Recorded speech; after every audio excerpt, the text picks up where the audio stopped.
But some people will say what goes around comes around. That this is exactly what he did to Rotimi Amaechi. I was not with Amaechi. Amaechi didn't bring me to be governor. With due respect.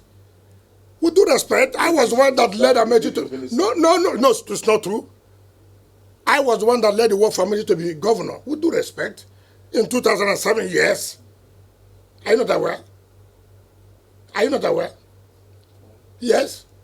Even making me a minister, he went back to National Assembly to disqualify me through SSS, yes. Yeah, are you not aware? Did he bring me to be governor in 2015? He fought me. Even as a minister. He made you his chief of staff.